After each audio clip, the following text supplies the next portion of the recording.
Assalamualaikum warahmatullahi wabarakatuh. Selamat pagi menjelang siang. Bagaimana kabar kalian hari ini? Semoga semuanya dalam keadaan sehat dan semangat. Pernahkah kalian membaca ungkapan buku adalah jendela dunia? Apabila kalian pernah membacanya, apakah maksud ungkapan tersebut? Ungkapan tersebut maksudnya adalah bahwa apabila kita sering membaca buku, berarti kita sudah mengetahui informasi yang terjadi di seluruh dunia. Tanpa kita berpindah fisik ke belahan dunia, tapi dengan membaca buku berarti kalian telah memahami apa yang sedang terjadi dan pernah terjadi di dunia tersebut. Pertemuan hari ini kita akan belajar tema 8, yaitu literasi, buku fiksi, dan non-fiksi. Tujuannya agar peserta didik mampu memahami dan menanggapi buku fiksi dan non-fiksi. Indikatornya, peserta didik mampu menemukan unsur-unsur dari buku fiksi dan non-fiksi dengan tepat. Kedua, peserta didik mampu menelaah dan membuat peta konsep dari buku fiksi dan non-fiksi. 3. Peserta didik mampu memberi tanggapan terhadap isi buku fiksi dan non-fiksi dengan tepat. Jadi nanti kalian akan belajar menanggapi isi buku fiksi atau non-fiksi. Apakah yang kamu bayangkan dari gambar berikut? Bila gambar ini dijadikan buku, apakah termasuk buku fiksi atau buku non-fiksi? Mengapa? Ya, apabila gambar ini dijadikan buku, kemungkinan buku ini lebih cenderung kepada buku fiksi. Dikarenakan apa? Dikarenakan kamu bisa mengamati di situ ada gambar pisang yang ada matanya dan mulutnya, itu lebih identik pada hasil imajinasi. Jadi, ini bisa dijadikan cerita fiksi. Apabila ibu guru ini yang sedang menulis soal-soal matematika dijadikan buku, apakah termasuk buku fiksi atau buku non-fiksi? Mengapa? Ya, gambar ini bisa dijadikan buku non-fiksi karena berisi pengetahuan. Jadi, apakah ini maksud buku non-fiksi dan buku fiksi? Buku fiksi adalah buku berisi tulisan-tulisan hasil imajinasi atau hayalan penulisnya yang sifatnya menghibur. Misalnya buku dongeng, cerpen, novel, dan komik. Sedangkan buku non-fiksi adalah tulisan-tulisan yang isinya bukan hasil imajinasi penulis, tetapi berisi fakta atau ilmu pengetahuan. Sehingga bila kita membacanya bisa menambah pengetahuan, misalnya buku pelajaran, buku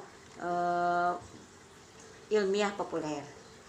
Nah, ini adalah contoh buku non-fiksi. Ada kisah Nabi dan Rasul, ada cerita alam semesta, ada buku tentang PKN, kita menulis surat, atau buku tentang EYD. Buku-buku ini termasuk buku non-fiksi. Apabila kalian membacanya, kalian bisa menambah pengetahuan kalian. Selanjutnya, ini adalah sampul dari buku-buku fiksi. Ada Milia, ada Harry Potter, ada Laskar Pelangi.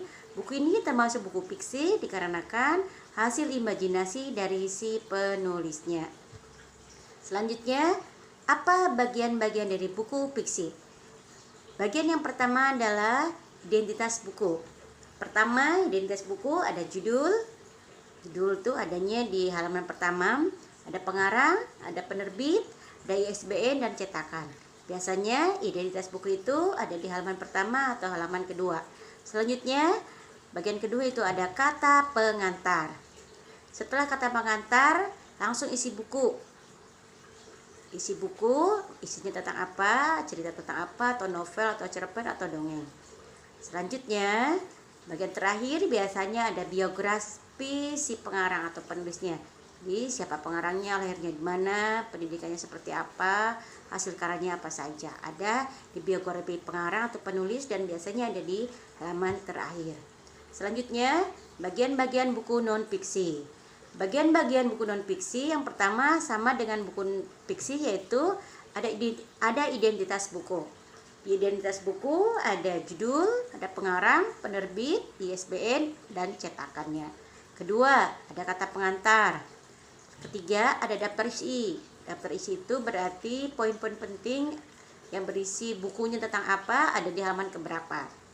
Bab atau bagian-bagian buku ini membahas tentang apa. Selanjutnya, karena ini buku non-fiksi, biasanya si penulis itu suka menyadur kutipan-kutipan dari beberapa buku karangan orang lain. Makanya harus ada daftar pustaka. Daftar pustaka itu adanya di halaman belakang dari isi buku, berisi referensi dari buku non-fiksi tersebut. Dan biasanya di buku non-fiksi ini ada indeks.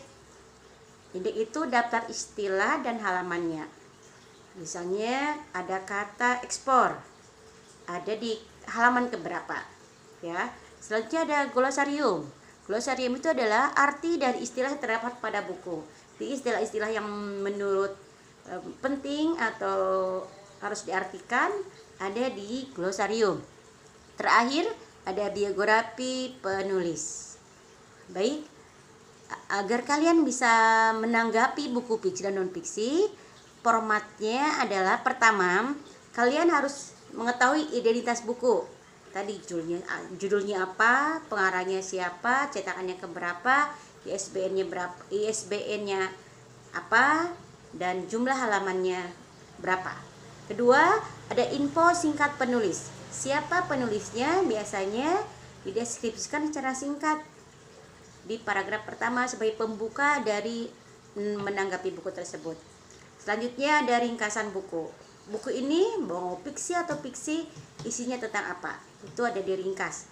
Makanya kalau kita akan menanggapi buku harus kita baca dulu biar kalian bisa mengetahui apa isi buku tersebut. Selanjutnya kalian bisa menentukan kelebihan dan kekurangan isi buku tersebut. Bisa kelebihan atau kekurangan dari bahasanya, bisa dilihat dari alurnya, bisa dilihat dari sampul bukunya atau dari kertasnya. Jadi bisa dinilai oleh kalian. Makanya kalian secara fisiknya dan isi bukunya bisa kamu amati sebagai menanggapi kelebihan dan kekurangannya.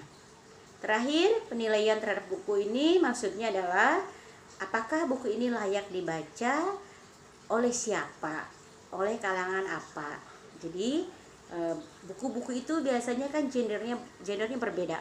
Misalnya buku dongeng cocok untuk anak, buku novel cocok untuk remaja atau orang dewasa.